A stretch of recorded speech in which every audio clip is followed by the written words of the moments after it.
ce matin, que le Seigneur soit béni. Et nous n'allons plus tarder, céder la place au ciel du Seigneur, à l'apôtre, missionnaire, le pasteur aussi, le frère Joseph Luman. Il prenne son temps, qu'il soit libre et que Dieu bénisse richement.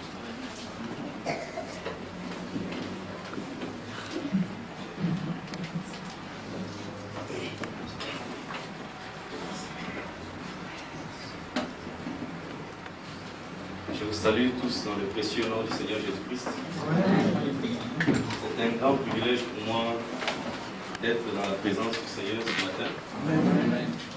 Et j'aimerais le remercier pour ce privilège qu'il m'a donné d'être à l'île Maurice pour la première fois et de rencontrer sa précieuse épouse qu'il a rachetée, qu'il a prédestinée pour manifester dans ce temps de la fin. Je ne sais pas combien le remercier parce que pour moi c'est vraiment une grâce spéciale que j'ai à me tenir ici. Je ne suis pas digne de me tenir ici devant vous parce que le prophète a dit l'épouse de Jésus-Christ est vraiment plus précieuse que son sang même. Parce que si tu payes quelque chose, tu as un certain montant d'argent et on te dit que cette chemise coûte tant. Il faut que tu puisses chérir la chemise plus que l'argent, ce montant-là, que tu puisses payer. Amen. Donc la chemise vaut mieux que l'argent que tu dépenses.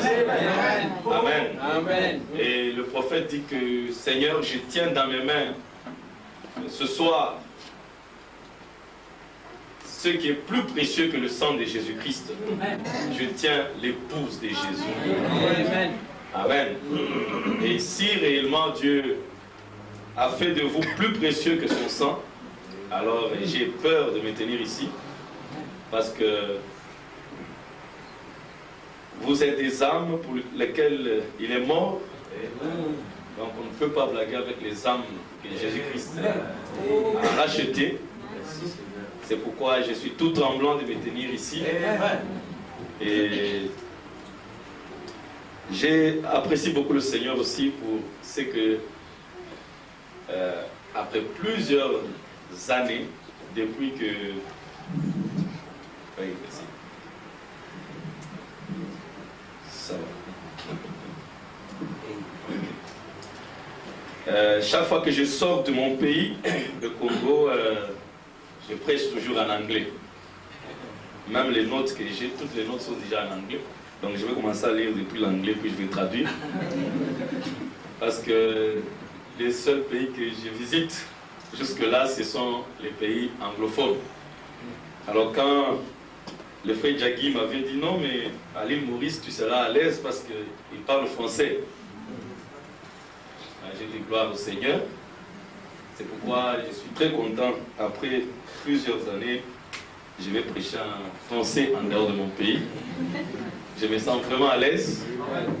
Je vais exprimer toute la pensée que j'ai. Parce qu'en anglais, vous savez, Fernanda m'a suivi, vous avez certains ont suivi les cassettes, je ne pouvais pas exprimer. Je parle difficilement anglais et puis c'est difficile d'exprimer toute la pensée que vous avez. Vous voyez? Alors ici, je me sens vraiment à l'aise. J'aimerais vous remercier pour votre confiance que vous avez témoignée ce matin à venir m'écouter. Vraiment, je peux prêcher, mais sans vous, je ne peux pas prêcher. Amen. Donc vous êtes là, vous êtes une partie, vous participez aussi. Amen. Amen. Au plan de la rédemption de Dieu. C'est pourquoi j'aimerais vous remercier. Je remercie le pasteur Ashok. J'ai entendu parler de lui. Je l'ai vu aussi sur le film. Le frère Philippe Alandou. Et leur famille et leurs églises. Je vous apprécie beaucoup. Je crois de tout mon cœur que nous sommes des fils et des filles du même Père. Amen. Et j'aimerais les remercier surtout pour avoir annulé les réunions dans leurs églises et venir communier avec nous ici. Et cela témoigne de l'amour que les frères ont. Et le prophète dit, si les gens vous aiment, ne les décevez pas. Amen. Alors je n'aimerais pas vous décevoir. Priez pour moi pour que je ne puisse pas vous décevoir. Amen. J'aimerais remercier aussi le pasteur de Peñel Tabernacle, Frère Manda, son amour, sa gentillesse. Il m'a traité comme un petit prince. Moi, je n'en suis pas digne. Et je me gêne même de voir tout ce qu'il essaie de faire pour moi. Que Dieu le bénisse richement. Et Dieu a l'utilisé pour que je puisse arriver ici, payer mon billet et faire toutes les démarches pour le visa. Et il voulait que mon épouse aussi soit ici, mais les enfants sont à l'école. C'est difficile, donc il fallait attendre les vacances. Mais le temps avait sonné pour que je sois ici. Je crois que dans l'avenir, je pourrais les amener. Le pasteur m'a parlé de témoignage de ce qui s'est passé au Congo. Je crois que ce matin, je lui ai dit, pour moi c'est une prise de contact. Donc je crois que ce matin je ne pourrais pas donner le témoignage, même pas un morceau, je crois que je donnerai ça prochainement. Ce matin, je voulais juste vous saluer. Je voulais seulement donner une salutation chrétienne. Vous voyez, frère Branham, chaque fois qu'il était dans la ligne de prière, de discernement, il disait, voyez-vous, il était en train de causer avec la personne, avant même de lui dire de quelle maladie il souffrait, il prenait un peu un temps pour causer avec lui. Et le frère Branham dit, vous savez, ce que j'essaie de faire, c'est la même chose que Jésus avait fait au puits avec la femme samaritaine. Il causait avec la fille, il a commencé par lui demander de l'eau. Et la fille croyait que, la femme là croyait que Jésus voulait d'elle. Parce que c'était une prostituée. Elle croyait que Jésus était en train de l'aborder parce qu'il voulait d'elle. Elle dit, mais comment, entre toi, juif, et moi, samaritaine, il n'y a pas de lien, il n'y a pas de communion. Toi, tu crois ceci, nous croyons ça. Il n'y a pas de communion entre nous. Mais Jésus ne s'occupait pas de ce qu'elle croyait. Il s'occupait de son âme. L'âme existe avant qu'il y ait une doctrine. C'est cette âme que Jésus est venu chercher. Amen. Alors, frère Branham dit que Jésus voulait contacter son esprit. Jésus était en train de contacter son esprit. Et il disait chaque fois, c'est ce que j'essaie de faire. Je veux contacter votre esprit. Et je crois aussi que c'est ce que j'aimerais faire ce matin. Je voulais contacter votre esprit. Vous connaître personnellement. Parce que nous ne nous connaissons pas selon la chair. Je crois que vous êtes avec moi. Nous ne nous connaissons pas selon la chair. La chair ne sert à rien. Je viens de l'Afrique. Vous êtes de ce côté-ci. Il n'y a pas de lien charnel entre nous. Mais dès qu'on se voit, c'est comme si on vient de la même famille. C'est quoi? Ce n'est pas le corps ici. C'est l'esprit qui est dans chacun de nous. Notre esprit n'a pas de couleur. Notre esprit n'a pas de race. Notre esprit vient de Dieu. C'est pourquoi aussi vite que nous sommes en contact, nous nous reconnaissons. Vous dites Amen? En Afrique, dans mon pays, il y a des gens qui ne m'aiment pas, qui ne peuvent pas marcher avec moi, avec toutes ces faussetés que je crois. Mais ils sont noirs comme moi. Voyez-vous? Mais nous, nos esprits ne se contactent pas. Nos esprits ne sont pas ensemble. Je crois que vous êtes avec moi. Mais j'arrive ici, des gens d'une autre race, mais ils apprécient ce que j'apprécie. Alors ça prouve que nous venons d'un même endroit. Amen. Alors, avant de savoir ce que je dois prêcher, qu'est-ce que je dois enseigner, je vais contacter votre esprit ce matin, connaître chacun de vous personnellement, contacter le besoin de l'Église, et alors à ce moment, après, je crois que le Saint-Esprit nous conduira selon les besoins. Amen. Nous ne prêchons pas des choses pour épater les gens. Ce n'est plus le temps de venir épater. Que vous soyez grand ceci, grand cela. Non. Maintenant là, Ce n'est pas ce temps-là. Oui. Oh, qui est le grand pasteur dans le monde? Qui est le grand enseignant? Qui est le grand apôtre? Ce n'est plus le temps des grands. Ça, c'était l'âge, le jour de l'homme. Frère madame, que nous sommes dans le jour du Seigneur. On ne veut plus voir d'homme ici. C'est le temps où nous devons dire, il faut que je te croisse, que lui puisse croître. C'est le temps où l'homme se met de côté, afin que le Saint-Esprit lui-même, Christ, la personne de Christ, puisse communier avec son épouse. Ce n'est pas le temps où l'homme doit s'installer dans les cœurs des gens. L'homme se met de côté et Christ prend la place. Amen. Alors ça ne peut pas se faire par l'intellectualisme, parce que j'ai préparé un sermon. Non. On doit se mettre de côté pour que le Saint-Esprit lui-même, Christ, la personne de Christ, connaissant le besoin de son Église, va se mettre en action. Il connaît vos besoins. Il connaît ce que vous voulez. Il connaît le genre de nourriture que vous aimez. Parce que si vous lui demandez du pain, il ne vous donne pas des pierres. Amen. Alors, je crois que c'est ce qu'on va essayer de faire. Juste, je me mets de côté pour que le Saint-Esprit ce matin puisse causer avec vous. Et après, il m'utilisera pour que je puisse partager ensemble ce qu'il voudra qu'on partage. Amen. Donc ce matin, si vous êtes venus vous attendre à des grands sermons, grands enseignements, vous serez un peu déçus parce que ce n'est pas ce qu'on va faire. On va donner un petit sujet de rien du tout, juste pour communier, pour qu'on puisse s'aimer davantage. Notre amour est dans la parole. Est-ce que vous aimez le Seigneur? C'est un enseignement que je donne partout où j'arrive. Pour la première fois, j'essaie un peu de donner ça, le premier enseignement. Et Dieu fait des grandes choses, vous savez. Ce matin, nous étions en train de nous dérouler dans la voiture avec le pasteur Nanda. On venait ici et il a mis l'amnésie spirituelle.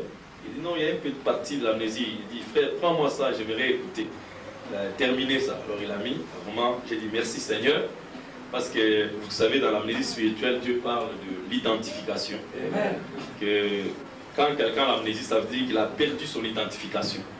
Il ne sait pas s'identifier dans les Écritures. Il ne sait pas s'identifier d'où il vient, comment, il vient d'où. Et c'est ce qui s'est passé avec nous. Nous avons reçu un choc. Parce que souvent, l'amnésie vient d'un choc. Alors nous avons reçu un choc en venant dans ce monde. Et nous avons, parce que nous avons été choqués par le péché, nous venons d'un endroit tellement élevé. Vous voyez, quand Jésus est né, qu'est-ce que les anges ont dit? Gloire à Dieu dans les lieux très hauts. Donc, vous voyez, Jésus est né, quand il vient sur la terre, il n'est pas né comme nous. Il vient d'un endroit très haut. Alors les anges disent gloire à Dieu dans les lieux très hauts. C'est de là où il vient Jésus. Très haut. Et nous aussi, nous étions dans la pensée de Dieu avant la fondation du monde. Nous venons d'un endroit très haut. Pas d'ici où nous sommes. Et nous nous retrouvons dans le péché, regardez, très bas. La naissance ici nous amène dans un endroit très très bas. Et on ne peut jamais dire gloire à Dieu dans les lieux très bas. On dit toujours gloire à Dieu dans les lieux très hauts. C'est pourquoi je crois que chaque fois qu'un fils de Dieu naît de nouveau, les anges disent la même chose. Gloire à Dieu dans les lieux très hauts. Parce que la nouvelle naissance est une vie qui vient d'un lieu très élevé. Amen. Et vous voyez, quand Dieu a créé les animaux, il a commencé par la vie la plus basse. Vous connaissez la vie la plus basse? C'est une grenouille. Quand elle marche, elle regarde toujours derrière. Elle va devant en regardant derrière. Ah, j'ai menti hier. J'ai péché. Ne regarde pas en arrière. Paul dit, oublions ce qui est en arrière, fixons nos regards vers. Amen. Amen. Ça, c'est la vie la plus basse. Et vous connaissez la vie la plus élevée? C'est l'homme. C'est la dernière des vies que Dieu a créées. L'homme. Et l'homme ne devait pas vivre comme un animal parce qu'il était plus élevé que les animaux. Amen. Mais le problème, c'est qu'en venant dans ce monde, nous sommes venus comme des animaux. Frère Branham dit, nous n'étions pas supposés naître par le sexe. Amen. Parce que le sexe, c'est la voie que Dieu a donnée aux animaux de se reproduire. Pas l'homme. L'homme devait naître comme Jésus. L'ange parle, l'épouse croit, elle produit un enfant. L'enfant parole. Parole parlée. Mais comme le serpent qui était un animal est venu enseigner à l'homme de vivre comme un animal. D'accord. L'homme a quitté le lieu élevé. Il devait se rabaisser dans une vie basse. Vie animale. Pour se reproduire. C'est pourquoi Jésus, quand il est venu, il n'est pas venu de la manière animale. D'accord. Vous voyez que l'homme a accepté de vivre comme un animal, mais comme ce n'est pas sa position, vivre comme un animal, il est descendu plus bas que l'animal. Parce que frère Branham dit que l'homme est descendu plus bas qu'un animal. Êtes-vous d'accord avec moi? Donc l'homme est descendu plus bas. Et le fait que nous sommes descendus, là, nous sommes venus de cette manière, nous avons reçu un choc. Et nous avons oublié ce que nous étions. Amnésie spirituelle. On ne pouvait plus, on a commencé à s'identifier avec les cochons. Rappelez-vous de le fils prodigue, il a quitté son père, le lieu élevé, il est allé manger la nourriture des cochons très bas. Toujours comme ça. Il rétrograde. Le bon samaritain quittait Jérusalem, une montagne. Il allait où? Jéricho, plus bas dans une vallée. Toujours très haut, plus bas. Et le prophète dit que nous avons reçu un choc, nous avons oublié que nous étions des fils et des filles de Dieu. On a commencé à faire comme le monde, mentir comme le monde. C'était quoi? On cherchait l'identification. On n'arrivait pas à s'identifier. On devait s'identifier avec quelque chose. D'accord. Mais on ne pouvait pas, comme on a oublié notre identification, notre vraie identification. Frère Branham dit que quand j'avais lu le livre de Tarzan, vous connaissez Tarzan? Vous le connaissez? Quand j'ai lu le livre de Tarzan, je suis allé voler, je crois, quelque chose, c'est pas info. Il a coupé pour faire une culotte. Il a pris un couteau, il est allé dans les arbres, il commençait à monter dans les arbres, grimper comme Tarzan. Il dit, je voulais m'identifier à lui. Il dit, mais le jour où j'ai reçu un autre livre, j'ai lu une autre histoire. J'ai abandonné Tarzan et je me suis identifié à cet homme. Et cet homme, c'est le Seigneur Jésus-Christ. Amen. Alors nous avons oublié, mais gloire à Dieu. Il est venu nous aider à nous identifier. Vous savez comment on guérit l'amnésie? Comme ça vient par un choc. Il dit, les médecins ont trouvé aussi une certaine thérapeutique. Pour guérir l'amnésie, on te soumet à un choc électrique. On te met les sondes là, électriques, des électrodes, et puis on monte le courant très haut. On frappe, on fait traverser ce courant-là très fort dans ta tête. Alors tu subis un choc, et puis tu reviens dans ton état normal. Amen. C'est pourquoi Dieu ne vient pas avec des petites choses. Jésus, quand il est venu, il n'est pas venu. Il savait que ces gens, les disciples, les enfants de Dieu sont dans une amnésie. Pour les guérir, il ne fallait pas venir leur donner, vous savez, Moïse était venu. Non. Il fallait leur donner toujours des chocs. Moi et le Père, nous sommes un. C'était des chocs pour les ramener dans leur état normal. Les autres ont fausse doctrine. Non, ce sont des chocs. Amen. Ce sont des ondes électromagnétiques être au choc. Amen. Celui qui m'a vu a vu le Père. Comment? Mais regardez, quand il a demandé à Pierre, mais qu'est-ce qu'on dit de moi? Oh, les uns disent, les autres, certains disent que tu es Élie, les autres Jérémie. Vous voyez, il n'avait pas reçu de choc. Il n'arrivait pas à bien l'identifier. Maintenant, il demande à ceux qui avaient reçu déjà le choc. Et vous, que dites-vous que je suis? Alors, comme Pierre était déjà revenu dans son état normal, il dit, tu es le Christ. Amen. Il a pu identifier les Écritures. Est-ce que vous l'aimez? Alors, ne me condamnez pas si de temps en temps il y a des chocs qui passent. C'est pour vous ramener. Amen. Amen. J'aime le Seigneur. Je vois que vous l'aimez aussi. Alors, mettons-nous debout pour la parole de Dieu dans Genèse chapitre 35.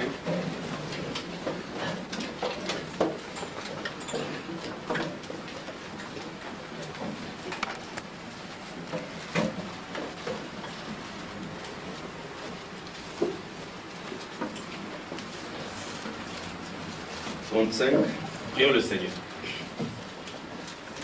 Prions le Seigneur. Jésus, béni soit ton nom. Jésus, ô merveilleux don. Jésus, suprême rançon. Sois adoré pour toujours. Jésus, béni soit ton nom. Jésus, ô merveilleux don.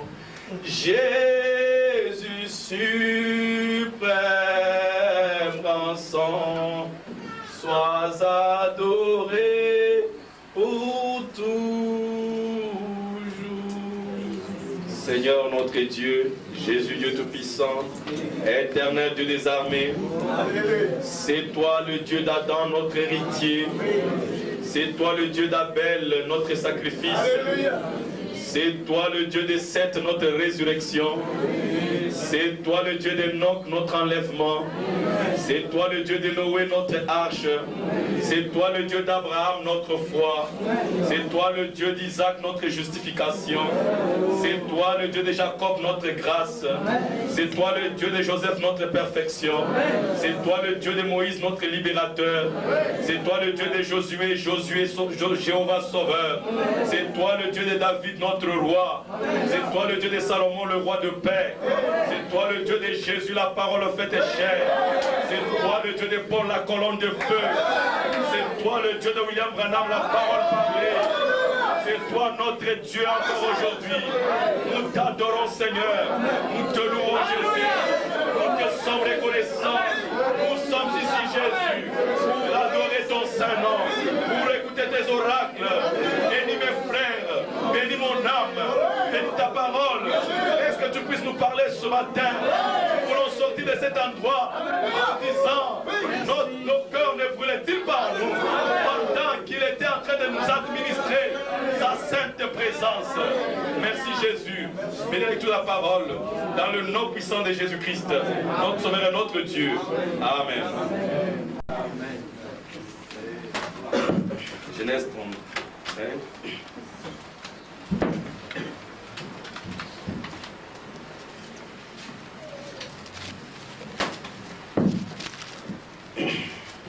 Verset 16.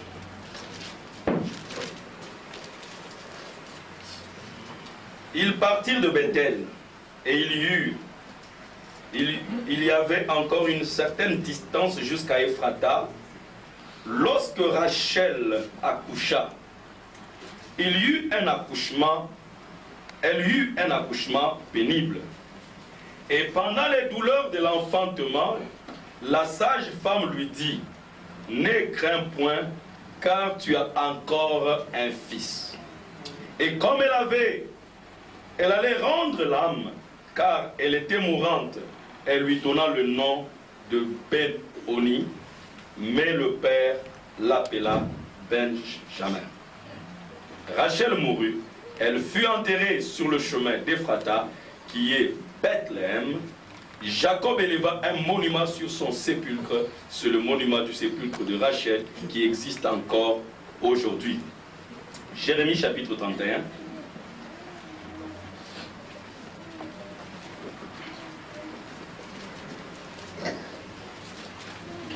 Verset 15 à 18.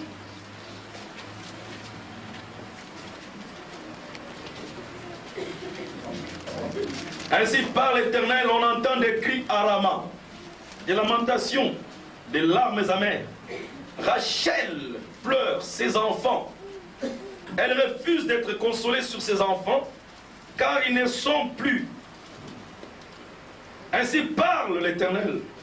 Retiens tes pleurs, retiens les larmes de tes yeux, car il y aura un salaire pour tes œuvres, dit l'Éternel. Ils reviendront du pays de l'ennemi. Il y a de l'espérance pour ton avenir, dit l'Éternel. Tes enfants reviendront dans leur territoire. J'entends Ephraïm qui se lamente. Tu m'as châtié, et j'ai été châtié comme un veau qui n'est pas dompté. Fais-moi revenir, et je reviendrai, car tu es éternel, mon Dieu. La dernière écriture, c'est tout dans Matthieu, chapitre 2. Versets 16 à 17.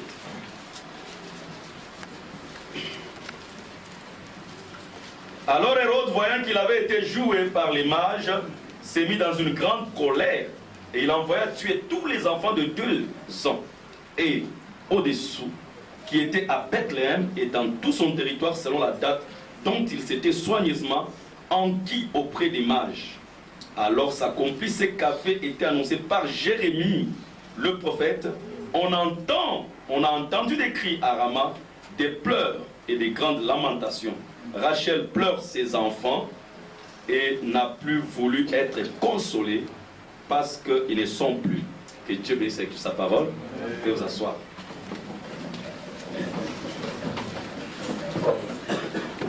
Nous venons de lire 3 écritures ici. Et ces écritures parlent d'une même chose. Premièrement, on lit là où est mentionné Rachel, qui pleure parce que elle a été en travail, elle délivrait un enfant, Benjamin. Alors c'était tellement pénible qu'elle a rendu l'âme en donnant cet enfant. Elle a rendu l'âme. Et observez que Rachel a pleuré toute sa vie d'avoir des enfants. Parce qu'elle était stérile. Mais ici, quand Dieu lui donne l'occasion d'avoir des enfants, juste le 2e fils, elle rend l'âme. Elle meurt. Et vous savez, une femme dans la Bible, chaque fois que vous lisez la parole, une femme dans la Bible typifie toujours une église. D'accord. Oui, d'accord. Êtes-vous avec moi? Oui, d'accord. Et cette église, c'était une église stérile. Elle ne produisait pas d'enfants. Amen. Pas de nouvelles naissances. D'accord. Pas de Saint-Esprit. Mais comme dans la femme, Dieu a placé la maternité, l'amour d'être une mère, cette maternité sacrée la faisait crier tous les jours. Elle a pleuré jusqu'à ce qu'elle devait avoir des enfants. Et voilà que quand elle délivre un enfant, elle meurt. Elle appelle l'enfant Benoni, parce que Benoni signifie fils de ma douleur. Mais le père, quand il reçoit l'enfant, après que la mère soit morte, le père l'appelle Benjamin, veut dire fils de ma droite, fils de ma puissance, fils des douleurs. Mais quand on le récupère par le père l'appelle fils de ma droite. Et la naissance de Benjamin typifie la première venue et la seconde venue de Jésus. Parce que la première venue, Jésus est venu comme un homme de douleur, habitué à la souffrance. Il est mort pour mourir, il est venu pour mourir pour nous. Mais quand il reviendra dans sa gloire, quand il revient au temps de la fin, il revient dans toute sa puissance. Alors il est Benjamin. Quand la mère l'a mis au monde et était Benoni, fils de douleur, habitué à la souffrance. Est-ce c'est vrai? Mais aujourd'hui, il vient dans toute sa puissance pour réclamer ses sujets. Est-ce que vous dites Amen? Oui, Amen. Et elle est morte en se lamentant. Voilà que Dieu vient par Jérémie le prophète. Jérémie vient prophétiser. On entend des cris à Rama. On observe Rama, c'est là où Rachel a été enterrée, là où Benjamin a été accouché. Est-ce c'est vrai? D'accord. Il dit qu'on entend des cris là. Rachel pleure ses enfants parce qu'ils ne sont plus.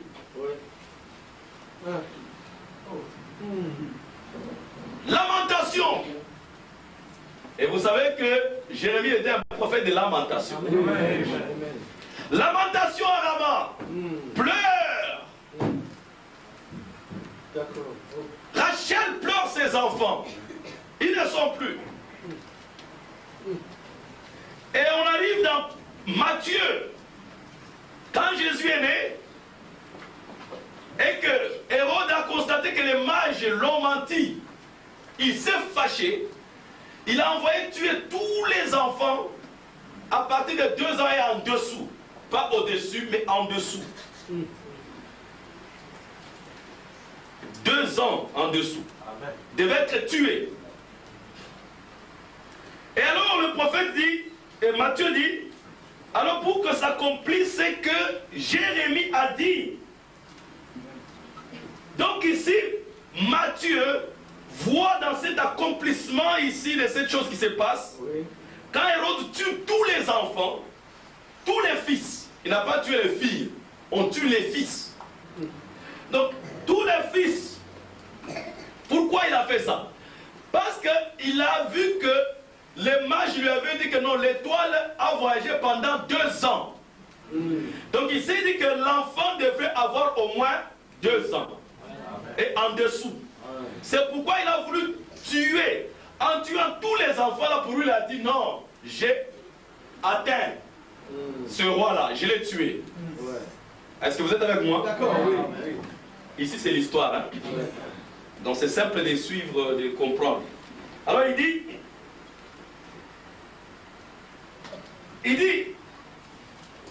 alors s'accomplit ce qu'avait été annoncé par Jérémie le prophète, on entend des cris à Rama. Des cris à Rama.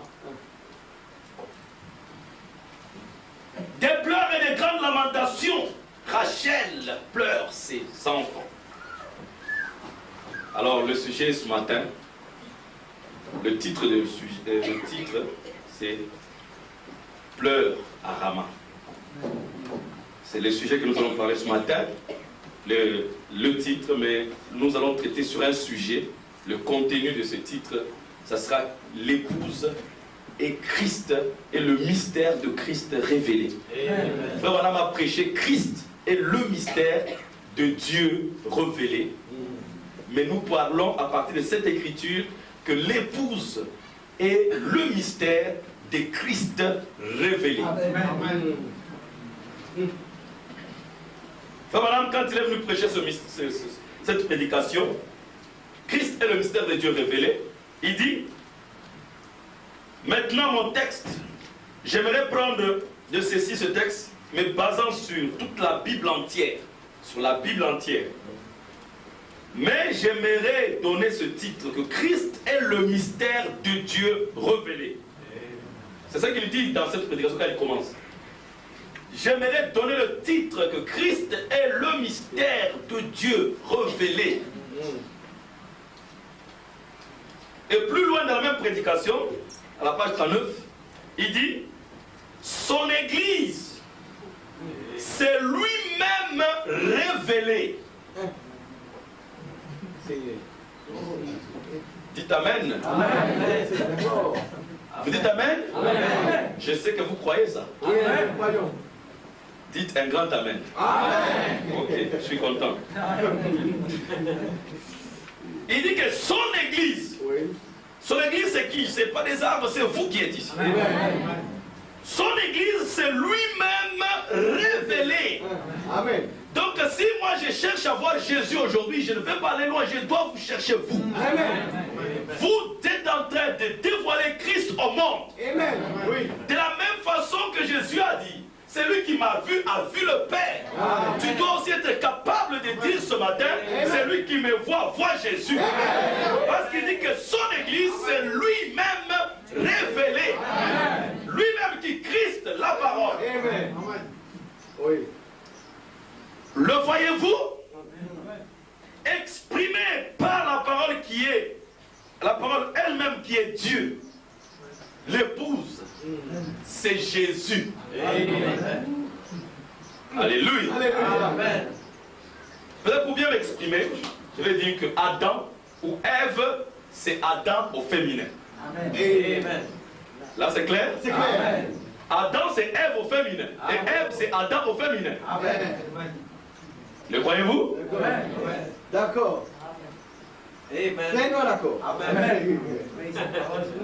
Êtes-vous avec moi? Amen. Oh, merci Dieu pour Ève. Amen. L'homme peut être la femme que l'homme peut être là. Moi, je suis comme ceci. Alors, vous comprenez, moi, alors, c'est moi.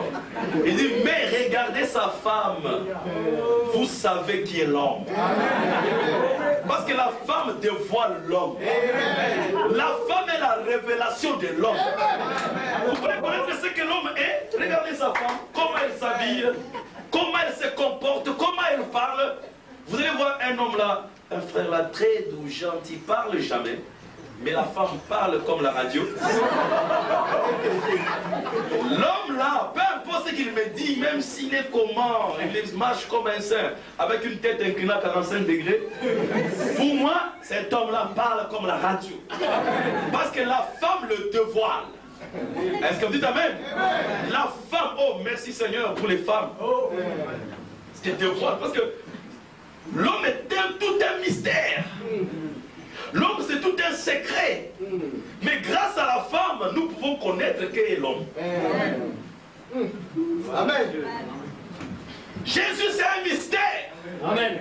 Mais grâce à l'Église, on peut connaître qui est Jésus. Amen.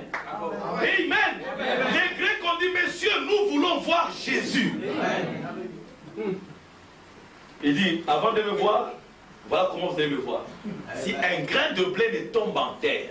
Jésus n'a pas dit c'est moi. Jésus savait que non, je suis un mystère. Mais je vais tomber dans la terre comme un grain de blé et puis je vais commencer à me développer. Quand il est tombé en terre, c'était Jésus. Mais il commence à sortir, c'est l'Église.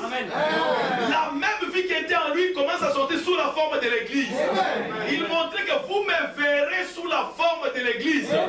Je vais me développer au travers de cet âge de l'Église jusqu'à la Odyssée. Et j'arriverai jusque dans la balle. Et puis le grain viendra dans la balle. Et puis la balle se retirera. Et le grain sortira. Ça sera le même grain qui est tombé en terre. Alléluia. Un seul grain est tombé en terre, mais vous aurez beaucoup de grains. Alléluia. Et tous ces grains-là, c'est un seul grain sous plusieurs formes. Amen. Jésus était seul en lui, un seul grain.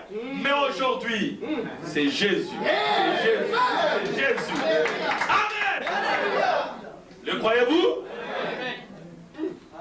C'est comme ça qu'on verra Jésus. Comme le grain de blé. Maintenant, nous voulons parler sur ça. Je ne fais qu'introduire pour que vous puissiez saisir. Vous voyez, c'est ça la difficulté avec les enseignants. Un évangéliste, c'est facile, il vient, papa, prêche. Et l'onction est là, mais un enseignant, vraiment, c'est bas. Il doit faire saisir les choses, placer ceci. Mais vous allez me pardonner pour ça, amen. C'est très difficile pour moi. Alors, remarquez. Frère Madame dit dans Dieu, le seul lieu d'adoration, il dit, et si toutes les choses de l'ancien, toutes les anciennes choses de la Bible, dans l'Ancien Testament, étaient les images ou les ombres des choses à venir, alors Christ est l'ombre des choses à venir. Amen. l'Ancien Testament, c'était l'ombre de Christ. Amen. Le croyez-vous? Amen. Mais maintenant, frère Madame dit que Christ lui-même, c'est l'ombre des choses à venir. Quelles sont ces choses à venir? C'est l'épouse. Donc, tout ce que Jésus faisait, c'était seulement des types pour vous typifier, vous. D'accord. Oui. La réalité se manifeste en vous. Vous croyez que Dieu devait mourir? Dieu peut mourir? Non. Il faisait du théâtre. Dieu ne meurt pas. C'est toi qui meurs. Et il voulait prouver que je meurs, je ressuscite. Mais il montrait que c'est vous. C'est vous qui mourrez. Et il montrait que vous allez ressusciter. Dieu ne meurt pas. Dites Amen. Oui, d'accord. Dieu peut avoir faim. C'était un type de vous. On dit il eut faim, il est allé chercher le figuier. Les figues sur les figuiers. Quoique Dieu peut avoir faim. Il jouait du théâtre. Il montrait vous. Comme ça, quand toi tu regardes sa vie, tu t'identifies en lui. Est-ce que vous dites Amen? Il dit encore, dans la foi d'Abraham, il dit chaque pépite de l'Ancien Testament pointe au calvaire. Et maintenant, alors que nous sommes en train de dévoiler ces choses, tout pointe au calvaire. Et le calvaire pointe à vous. Tout pointe au calvaire. Mais aujourd'hui, le calvaire pointe où? À vous. Merci Vous Seigneur. voyez que Jésus, Dieu avait besoin d'être accroché quand le Fils de l'homme sera élevé. Comme Moïse éleva le serpent des reins.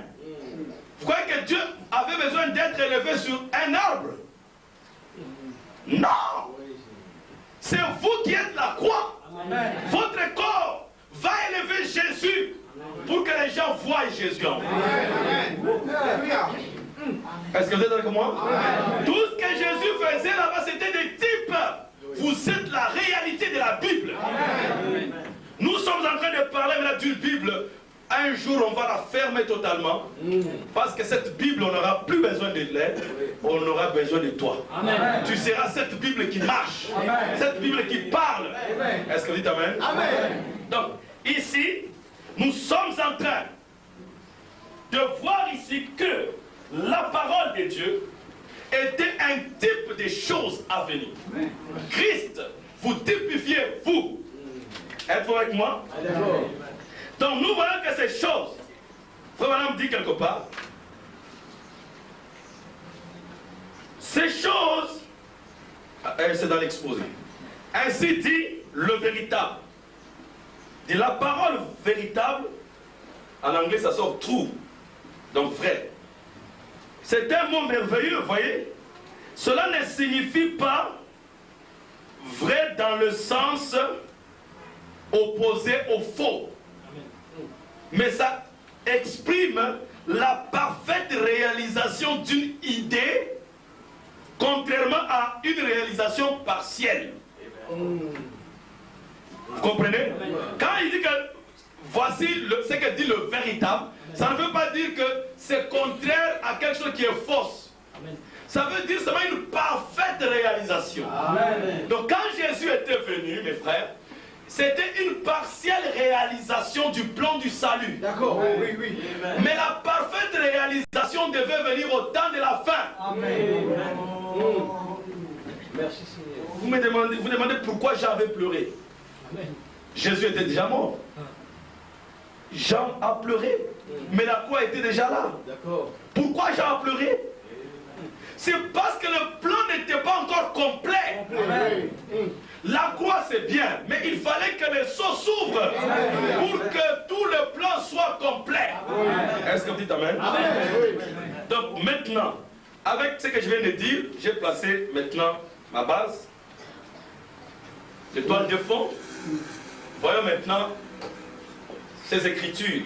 Comment j'aimerais montrer la naissance de Jésus, qui est le type de la naissance de l'épouse. Êtes-vous avec moi? Amen. Matthieu applique ça à Jérémie. Mais je ne suis pas totalement d'accord avec Matthieu. Je suis en partie d'accord. Pourquoi? Vraiment, une écriture peut avoir plusieurs applications. Amen. Comme j'ai appelé mon fils hors d'Égypte, ça s'est appliqué sur Israël, Amen. ça s'est appliqué aussi sur Jésus, Amen. ça s'applique aussi sur l'épouse. Amen. Parce que le monde, c'est l'Égypte. Oui. Dieu nous a appelés hors d'Égypte. Amen. Êtes-vous avec moi? D'accord.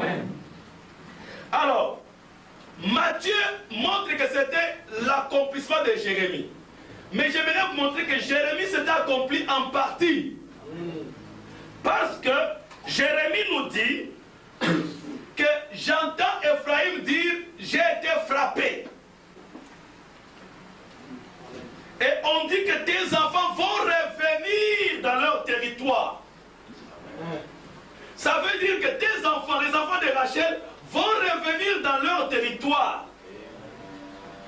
Et leur territoire, c'est la Palestine. Mais vous savez que quand Jésus était venu, Israël était en Palestine. Israël n'était pas encore éparpillé. Êtes-vous avec moi?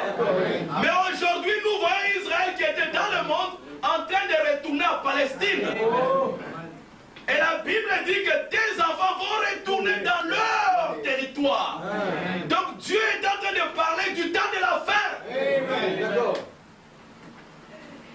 Et il dit que Ephraïm dit tu m'as frappé. Frère Madame dit, observez qu'Ephraïm est effacé. Parmi les 144 000, on n'a pas cité Ephraïm parce qu'il était parti dans l'idolâtrie. Êtes-vous d'accord avec ça? Et frère Madame que cela typifie la tribulation, la grande tribulation. Les pleurs de Rachel. Amen. Donc nous voyons ici que ceci s'accomplit dans le 6e saut. Maintenant, observons d'abord la naissance. J'ai dit que maintenant, Christ était le type de toi, de moi, de l'épouse. Regardons cela à la lumière des Écritures. Matthieu chapitre 2, commençons la lecture, verset 1. Jésus étant né à Bethléem, en Judée, au temps du roi Hérode, voici les mages d'Orient arrivèrent à Jérusalem. Jésus étant né à Bethléem. Qui est Jésus? Frère Madame dit, quand nous avons vu son étoile et nous sommes venus l'adorer, il dit ceci, ils ont suivi le signe jusqu'à trouver la parole faite chair. Au commencement était la parole était avec Dieu et la parole était Dieu. Et la parole s'est faite chair. Vous êtes avec moi? Et vraiment que les mages ont suivi l'étoile jusqu'à ce qu'ils ont trouvé la parole qui était prophétisée par le prophète, s'est fait chair. Quand ils ont trouvé cette parole faite chair, alors ils ont vu que c'était Jésus. Êtes-vous avec moi? Ils ont suivi la parole faite chair. Et il dit encore, je vous souhaite le plus heureux de tous les Noëls. Je vous souhaite le plus heureux de tous les Noëls, que Dieu puisse envoyer son étoile depuis l'Est. Cette étoile qui s'est levée à l'Est, je vous souhaite cela, moi aussi ce matin. Que Dieu envoie son étoile qui s'est levée à l'Est il y a 1900 ans. Et qu'elle puisse vous guider à la parole faite chair aujourd'hui. Donc j'ai prié que Dieu puisse vous envoyer une étoile, une lumière brillante, un corps brillant, un corps qui brille, un corps réflecteur de lumière.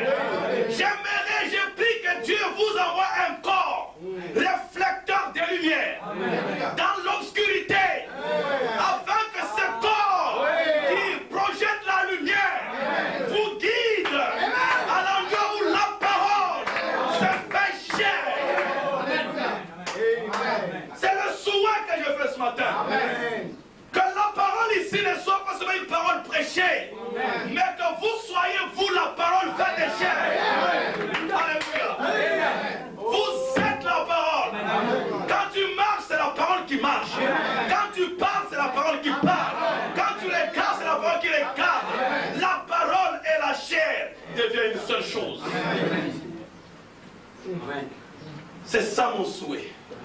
Le prophète dit. Donc Jésus, suivez très bien, Jésus c'est la parole. Donc, Jésus égale la parole faite chair.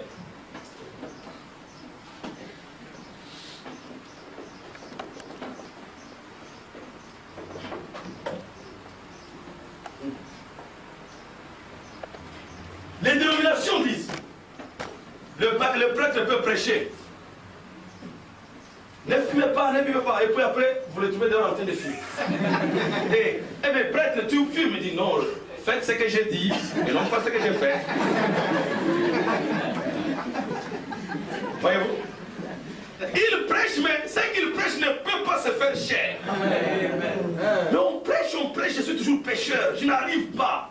Oui, c'est parce que tu n'es pas là où la parole se fait chère. Vous dites amen? Amen.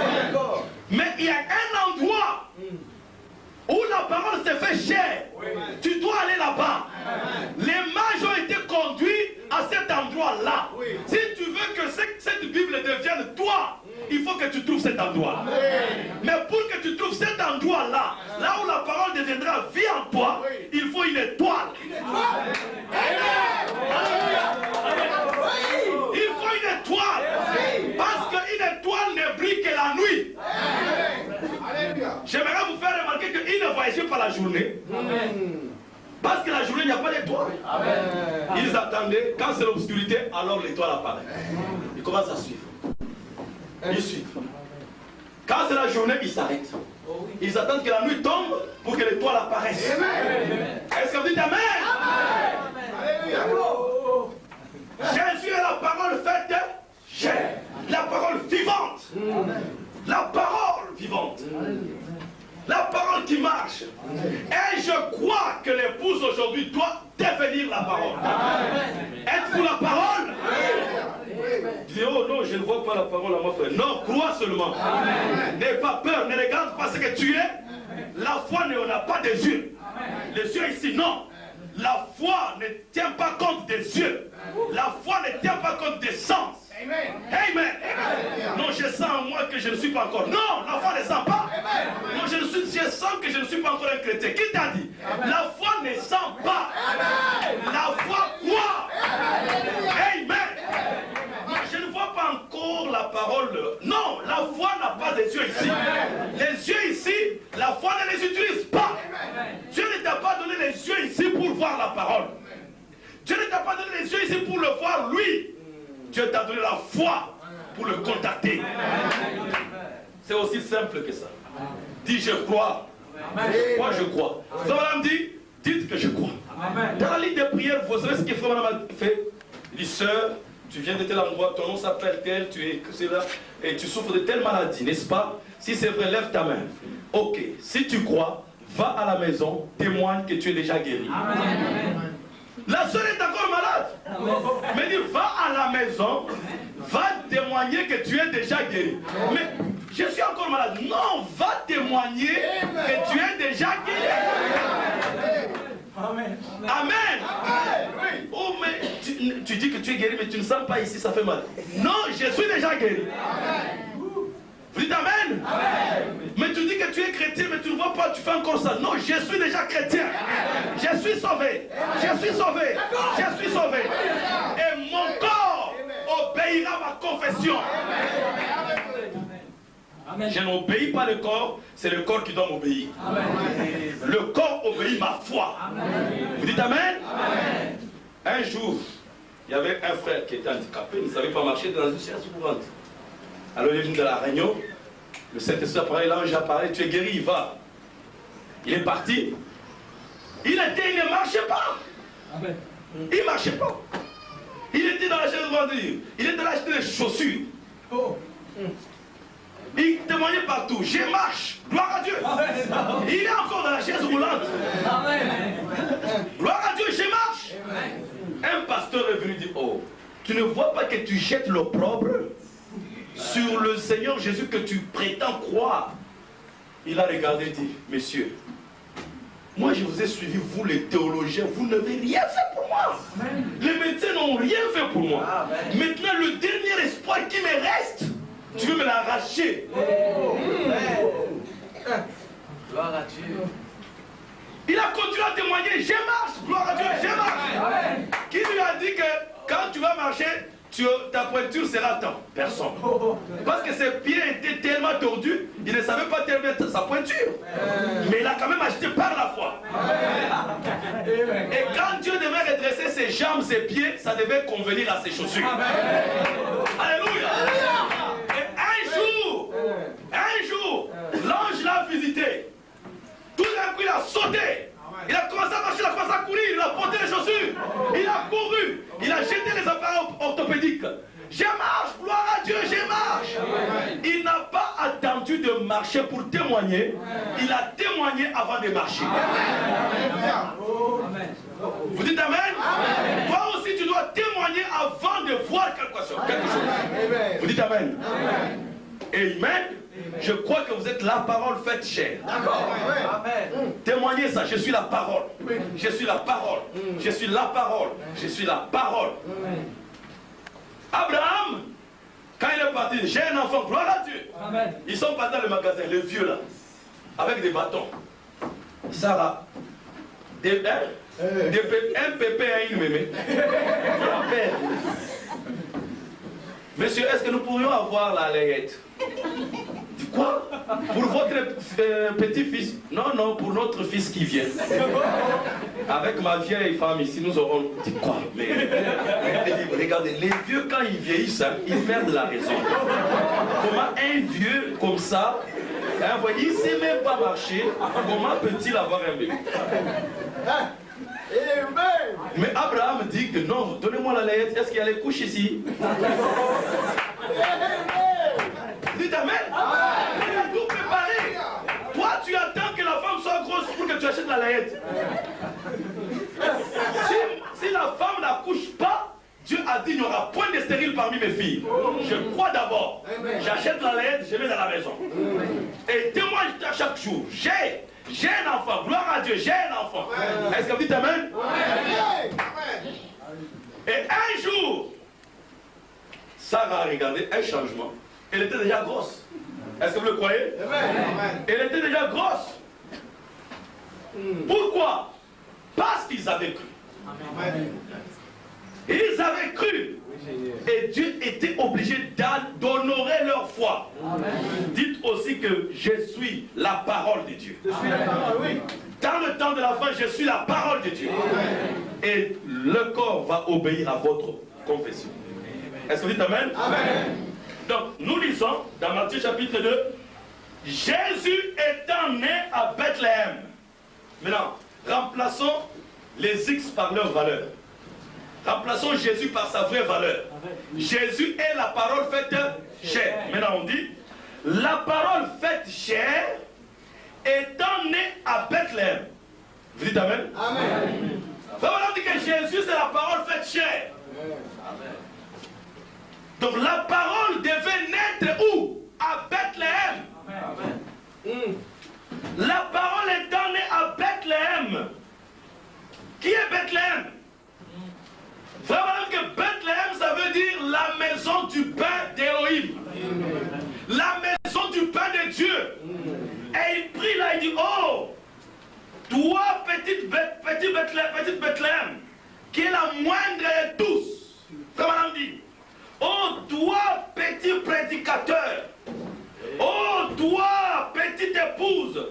Toi, petit croyant. Vous dites amen? Amen. Donc Bethléem, c'est votre cœur. Aujourd'hui, Dieu veut naître dans le mangeoire de votre cœur.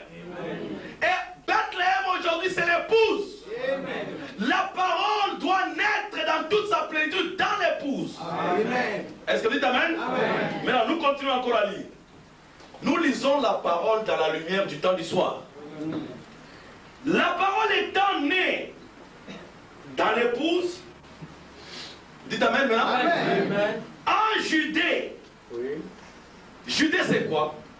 Judée c'était une partie d'Israël. Il y avait deux Israël. Il y avait Israël et puis Juda, le royaume de Juda. Il y avait deux royaumes. Vous connaissez le royaume, c'était divisé après Salomon. Est-ce que c'est vrai? Oui. Mais la Juda, c'était la partie des rois qui étaient de la lignée de David. Amen. Tandis que Israël, c'était la lignée des rois. Donc c'était des rois en désordre qui n'étaient pas prévus d'être des rois. Vous êtes avec moi? D'accord, oui, amen. Et frère Madame typifie Juda avec les États-Unis protestants. Tandis que Israël est typifié avec les États-Unis catholiques. Parce que Israël a eu un roi Akab qui a épousé Jézabel, qui est le type de l'église catholique. Et les catholiques avec les démocrates se sont unis. Ils ont voté des faux présidents aux États-Unis. Vous dites amen? Vous dites amen? Alors ici, Jésus n'est pas né de l'autre côté avec Akab, il est né en Juda, la partie protestante. Vous dites amen? Et la parole faite chair est née du côté protestant. Amen. Elle est venue avec un baptiste, un petit prédicateur baptiste. Alléluia. Le prophète n'était pas un prédicateur catholique, mais il était du côté protestant, un baptiste. Est-ce que vous dites amen? Le croyez-vous? Je suis en train de vous faire voir vous-même dans la parole. Vous devez être capable, vous devez vous voir dans les Écritures. Amen. Écoutez, Jésus étant né à Bethléem en Judée, donc je vais dire, Jésus étant, et la parole étant née dans William Marion Branham, vous dites amen à cela? Amen. Aux États-Unis, dites amen, frère. Au temps du roi Hérode à Jérusalem. Et au temps du roi Hérode, voici les mages d'Orient arrivèrent à Jérusalem. Suivez très bien. Au temps du roi Hérode. Donc au temps, il y a le temps. Quand, je vais vous montrer, dans la semence n'hérite pas avec la balle, Thomas nous dit quand est-ce que la parole doit naître. Il dit, maintenant notez, à l'ouverture des 7 sceaux, Apocalypse 10, la plénitude de la parole doit naître dans la manifestation encore et confirmée par l'Esprit dans la puissance, dans toute la puissance. Suivez très bien. À l'ouverture des 7 sceaux, Révélation, Apocalypse 10, la pleine parole, la parole entière doit naître. D'accord. Vous dites amen? Donc quand vous croyez-vous que les sceaux sont ouverts? Oui. Vous le croyez? Amen. Et le prophète qu'à l'ouverture des 7 sceaux, Apocalypse 10, toute la parole doit naître dans l'épouse. Amen. Jésus est la parole. Et la parole est née à l'ouverture des sceaux. Dans la plénitude. Amen. On a vu la parole marcher dans William Marion Branham. Est-ce que vous dites amen? Et Tommy Osborne un jour il a dit, ce soir-là, j'ai vu le Seigneur Jésus-Christ dans une chair humaine appelée William Marion Branham. Amen. Si un pentecôtiste frère a vu Jésus dans le prophète, qu'est-ce que l'épouse devrait voir? Alléluia. Est-ce que vous dites amen? Cet homme a reflété Jésus, que les gens l'ont confondu, l'ont pris pour Jésus. Amen. Ils ont commis même l'erreur, ils croyaient que c'est la personne de Jésus. Parce qu'il était tellement le reflet de Jésus. Vous dites amen? Que Dieu nous aide ce matin. Que chacun de nous soit le reflet de Jésus. Est-ce que vous dites amen? Est-ce que vous le croyez? Amen. Donc c'était quand à l'ouverture de 7 sceaux que la parole était née. Où? À Bethléem, à Judée, au temps du roi Hérode. Vous savez qui est Hérode? C'était dans les temps où Hérode régnait comme roi. Hérode c'était un roi catholique. Parce qu'il venait de Rome, c'était un Romain. Et puis il était un prêtre parce qu'il avait une religion qu'on appelait les Hérodiens. C'était un roi prêtre, souverain pontife.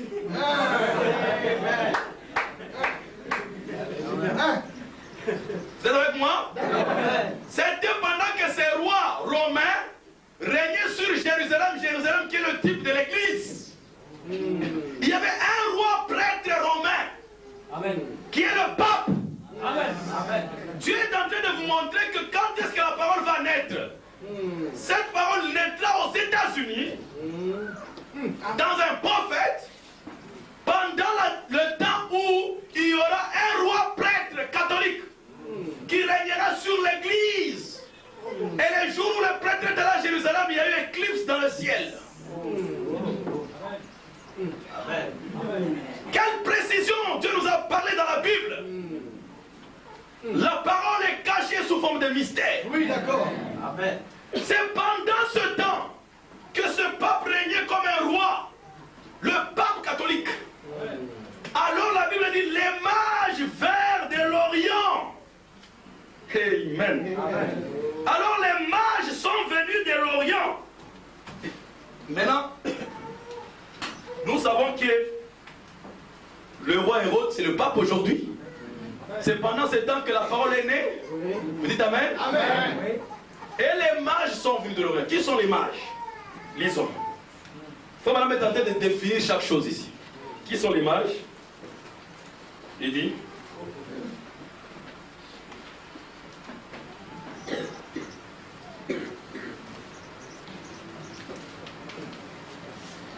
Il dit, il ne savait rien. Ah, faut vraiment. Nous sommes les mages. Croyez-vous cela? Amen. Nous sommes des mages. Il dit, ils ne savaient pas, ils sont venus. Ils ne savaient rien à propos du surnaturel. Et voilà qu'ils sont venus. Ils suivaient une étoile. Et cette étoile les a amenés à la parfaite lumière. Nous avons vu son étoile à l'est, là-bas. Quelle sorte d'étoile? L'étoile de l'Église. Le Saint-Esprit se mouvant dans un être humain. Nous avons vu son étoile et nous sommes venus pour l'adorer. L'étoile de l'Église. Oh, les mages, hommes et femmes, humbles dans leur cœur. Les mages, qui sont ces mages? Les mages hommes et les mages femmes, humbles dans leur cœur. Voilà, ce sont des gentils qui sont venus ici dans la cité des Juifs, criant, où est le roi des Juifs qui vient de naître? Nous avons vu son étoile à l'est et nous sommes venus pour l'adorer. Des mages, des gentils, les hommes des nations. Amen. Croyez-vous cela? Et qui sont les mages? C'est nos frères. Nous étions en train d'étudier les étoiles. Qui sont les astrologues? Les mages, ce sont des gens qui étudient les événements par rapport aux positions des étoiles. Et nous étions en train d'apprendre les événements par rapport aux positions des étoiles. L'étoile Paul, on a vu que l'étoile Paul est passée. On a vu que l'étoile Irénée est passée, l'étoile Colomba est passée, l'étoile Martin est passée, l'étoile Luther est passée, l'étoile Wesley est passée. Et nous avons vu maintenant une grande étoile qui est apparue. Alléluia! La 7e étoile. Élie le prophète, Malachie 4. Et nous avons commencé à suivre cette étoile. Est-ce que vous dites Amen? Et cette étoile nous amène où Jésus naît. Dites Amen. Amen. Donc c'est nous qui sommes les étoiles, les mages. Et nous avons étudié les étoiles qui sont les messagers. Les 7 messagers sont les étoiles dans la main droite de Dieu. Amen. Et nous les avons suivis. Merci Seigneur. Merci Seigneur. Est-ce que vous le croyez? Amen. Et voilà que Dieu a pris des gens qui ne sont pas éduqués comme nous, qui n'ont pas de grammaire, et les a élevés dans la puissance du Saint-Esprit. Et les voilà qui sont en train de crier dans les oreilles de l'église. Amen. Où est le roi des Juifs qui vient de naître? Des gens sans instruction, des gens humbles dans leur cœur, qui crient dans les oreilles de l'église. Où est le roi? Où est le roi? Qui vient de naître. Est-ce que vous dites Amen? Amen. Où est le roi des Juifs qui vient de naître? Et vous croyez les Juifs c'est qui? Juif veut dire adorateur. Amen. Où est le roi des adorateurs qui vient de naître? Nous cherchons ces rois. Il est où? Mais remarquez quand il est arrivé à Jérusalem, personne ne savait où était le roi. Amen. J'aimerais vous faire remarquer, dans la prédication, la grande lumière brillante, Frère Madame dit, il donne une citation. Alors moi, tout ce que Frère Madame dit, même des petits détails, ça a toujours une signification. Amen. Même les tout petits détails. Amen. Amen. Je ne sais pas pour vous, mais pour moi c'est comme ça. Amen. Ce qu'il dit là, c'est éternel. Amen. Alors je considère tout. Alors Frère Madame dit. Et ils étaient en train de se promener. Alors Frère Madame dit, je peux les voir, les mages. Je peux les voir quittant les montagnes. Et ils descendent vers les pentes escarpées de l'ouest. Ils suivent ces pentes jusque dans le fleuve Tigre. Et de là, ils suivent le fleuve Tigre. Et ils sont descendus avec le fleuve Tigre jusqu'à arriver à Babylone. Comment le voir? Il dit, je peux le voir. C'est un prophète, frère. Il a vu quelle trajectoire ils ont suivi. Et il commence à nous répéter cela.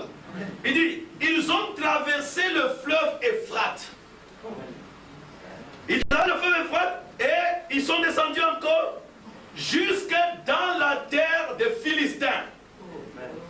C'est réjouissant. Ils voyageaient la nuit parce que la nuit il faisait frais. Et c'est dans la nuit parce que ils ont traversé le désert et ils ont suivi l'étoile qui brillait dans l'obscurité.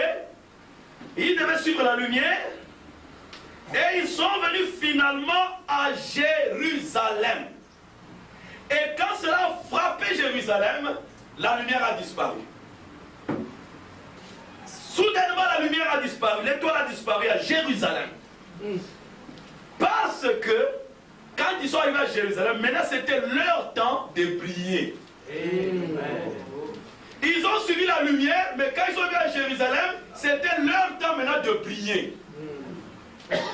Maintenant, ce que j'aimerais vous faire remarquer ici, frère, madame, dans cette citation, ils citent 7 endroits qu'ils ont suivis.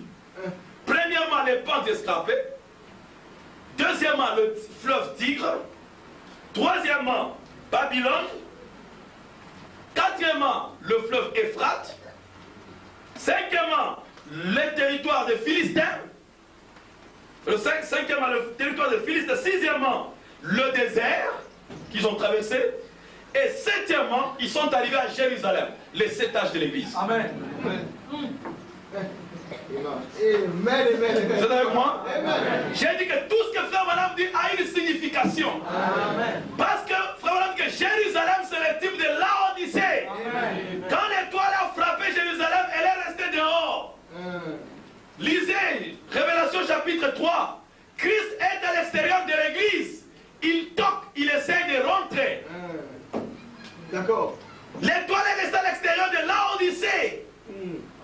Ils ont commencé à chercher la Odyssée. Où est le roi? Où est Christ? Où est la parole? Où est le vrai message?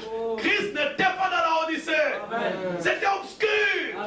Il n'arrivait plus à retrouver l'étoile. C'était l'obscurité totale. C'était les ténèbres totales. Parce que l'étoile était restée dehors. Vous êtes avec moi? D'accord. Et il devait ressortir, quitter la dénomination, quitter la Odyssée pour retrouver l'étoile à l'extérieur. D'accord. Et quand ils sont sortis, l'étoile était à nouveau là-bas. Les attendant dehors. Il ne faut pas retourner dans la dénomination. Il faut sortir de la dénomination pour voir la lumière. Alléluia. Alléluia. Glorieux. Maintenant, vous êtes avec moi? Il dit, quand Suivez très bien. Quand ils sont arrivés à Jérusalem, suivez tout. Le roi, verset 3, le roi Hérode, ayant appris cela, fit troubler et tout Jérusalem avec lui. Quand ils ont appris que le roi est né, Christ est venu, regardez, les dénominations sont troublées. Que les choses sont révélées, les dénominations sont troublées. Ils ne sont pas troublés à cause du nom de Jésus, à cause de ceci. Non, ils sont troublés parce que nous leur disons que Jésus est venu. Christ est venu vers son épouse. Il a ouvert les seaux, il a brisé les seaux. Et les sept tonnerres ont fait entendre leur voix. Alléluia. Et tout Jérusalem est troublé. Amen. Toutes les dénominations sont troublées. Le pape aussi est troublé. Amen. Le croyez-vous? Écoutez, verset 4. Il assembla tous les principaux sacrificateurs et les scribes du peuple. Il s'informa de où devait naître le Christ. Le conseil écuménique des églises. Parce qu'ils étaient troublés, ne comprenant pas ce qui s'est passé, il a rassemblé toutes les dénominations. Les souverains sacrificateurs, les scribes, les pharisiens, les sadducéens, ils ont formé le conseil écuménique des églises. Pour s'informer d'où devait naître le roi. Voyez-vous la parole? Comment Dieu a placé la parole. Et il faut même que je les vois, ils viendront tous dans le conseil écuménique. Les scribes ne s'entendaient pas avec les pharisiens. Les hérodiens avaient leur théorie. Les sadducéens, mais ils sont venus ensemble. Amen. Conseil écuménique des églises. Écoutez.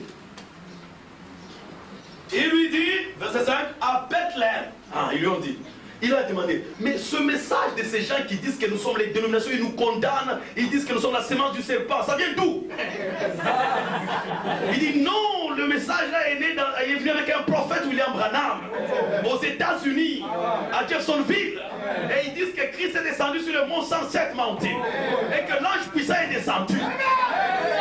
Ah bon, c'est où? Mais c'est là-bas. Est-ce que vous le suivez? Maintenant, on lui a mis le message sur l'internet. Il peut bien s'enquérir pour bien persécuter les fausses. Amen. Vous suivez cela? Amen. Alors, il lui dit, à Bethléem en Judée, car voici ce qui a été écrit par le prophète. Et toi, Bethléem, terre de Juda, tu n'es certes pas le moindre entre les principales villes de Juda, car de toi sortira un chef qui paîtra Israël, mon peuple. Ils lui ont donné les Écritures. Ils lui ont donné les Écritures. Il dit, c'est ce petit groupe-là. Ils ne veulent pas entrer dans le conseil écuménique. Ils disent que c'est faux. Ils disent que c'est du diable. Ils disent qu'ils seront enlevés. Ils disent ceci, ils disent ça. Ils sont contre ce que nous faisons ici. Alors Hérode, écoutez, fit appeler en secret les mages. Les mages, c'est vous. C'est vous les anges, les gens sages qui avez étudié les étoiles. Paul, Irénée, Martin, vous connaissez toutes ces choses. Amen. Alors il appela en secret les mages et s'enquit soigneusement auprès d'eux. Depuis combien de temps l'étoile brillait? Écoutez, 2 ans. Ils lui ont dit 2 ans, depuis 2000 ans. Alléluia. Ils lui ont dit depuis 2000 ans. Nous avons suivi cette étoile pendant 2000 ans. Est-ce que vous dites Amen? Au travers de tous les étages de l'église. Et puis, il est, verset 8. Puis il est envoyé à Bethléem en disant, allez et prenez des informations exactes sur le petit enfant. Quand vous l'aurez trouvé, faites-le moi savoir, afin que j'aille aussi moi-même l'adorer. Un menteur.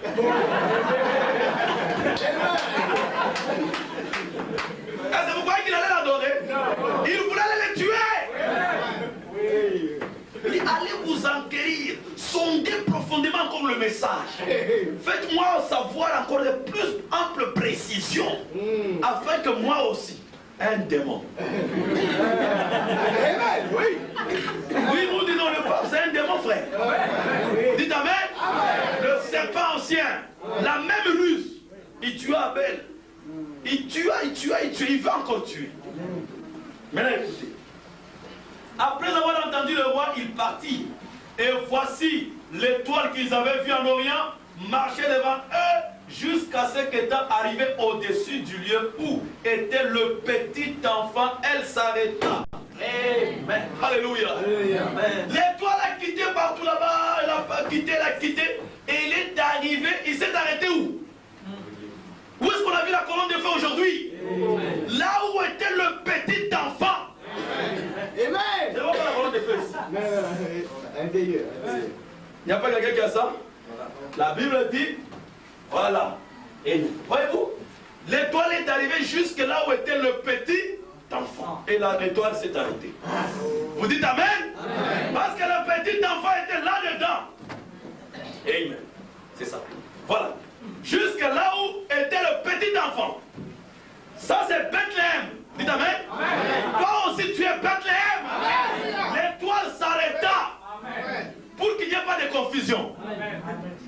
Il fallait différencier toutes les maisons. Amen. Sinon, les mages allaient se tromper et aller dans la maison appelée Billy Graham. Ou aller à la maison appelée Oral Robert. Il fallait la précision. Là où était le petit enfant. Alléluia. Ça fait la différence.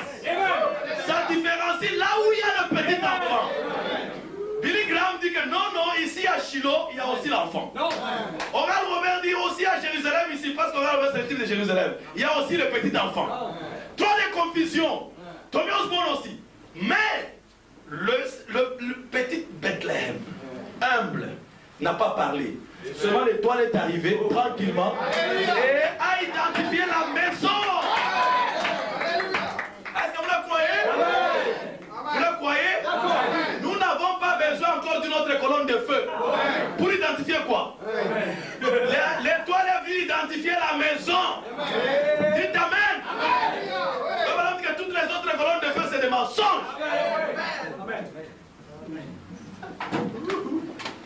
Dites Amen. Un frère m'a montré chez nous une colonne de feu. J'ai dit non, ça je ne crois pas. Il dit frère, tu vas blasphémer. Je ne vais pas blasphémer.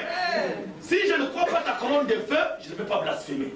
La seule colonne de feu que je crois, c'est celle-ci.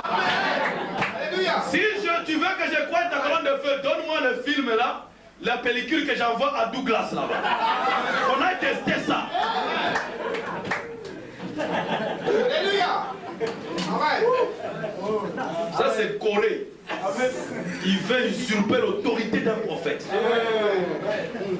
Faire peur aux gens, que les gens les craignent. Vous me suivez, frère? Oui, d'accord. Quand cela arriva là où était le petit enfant, l'étoile s'arrêta. Alléluia. Et je crois que sur chacun de vous, il y a la colonne de feu. Je n'ai pas besoin de voir ça avec mes yeux. Je crois ça par la foi. Est-ce que vous dites Amen? Est-ce que vous le croyez, frère? Maintenant, il dit ceci. Oh, merci Seigneur. Vous êtes fatigué? Non. Amen. Quand ils aperçurent l'étoile, ils furent saisis d'une très grande joie. Ils entrèrent dans la maison, virent le petit enfant avec Marie, sa mère, et se prosternèrent et l'adorèrent. Alléluia. Quand ils sont entrés, maintenant ils sont entrés derrière le voile, Amen. Ils ont découvert Marie et le petit enfant. Amen. Savez-vous que frère Wanam, son nom Mariam, c'est Marie au masculin. Amen. Ils entrèrent et ils virent Marie avec le petit enfant. Amen. Ne vous arrêtez pas au corps, allez derrière le voile. Amen. Dieu se cache là derrière. Amen. Ils trouvèrent Marie avec le petit enfant. Amen. Ils trouvèrent Marie, Marion avec le petit enfant. Amen.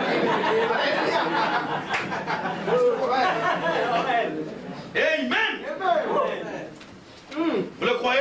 Amen. Vous croyez pourquoi nous croyons comme ça? C'est parce que frère Branham, c'est la gerbe agitée. Amen. Amen. Dieu est en train d'agiter la gerbe pour montrer, comme j'ai fait avec cet homme, je le ferai aussi avec vous. Amen. Vous croyez seulement. Amen. Amen. Et ils adorèrent. Et il faut que l'ouverture des sceaux amène la vraie adoration. Amen. Jésus a dit à la femme samaritaine, vous adorez ce que vous ne connaissez pas. Amen. Nous adorons ce que nous connaissons. Parce que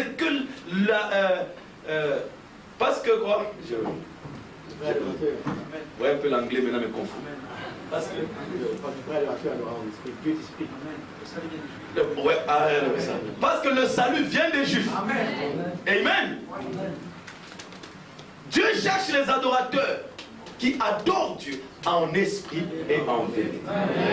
Je vois dans les jours à venir, vous verrez clairement tout ce que nous venons de voir aujourd'hui. Ce sont des sujets d'enseignement que j'ai confinés, qu'on va voir maintenant point par point. Nous allons parler sur la vraie adoration. Les gens viennent à l'église, adorent Satan, l'appelant Jésus.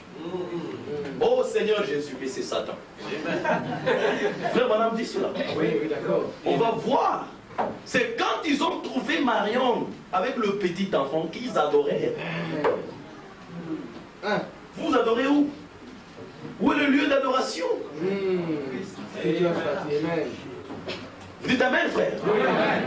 Vous allez dans les pentecôtismes, vous allez ici. Non, allez là où Dieu a placé son nom. Amen. Et ils sont arrivés là-bas. Ils ont adoré. Et c'est quand ils ont adoré qu'ils ont ouvert les trésors.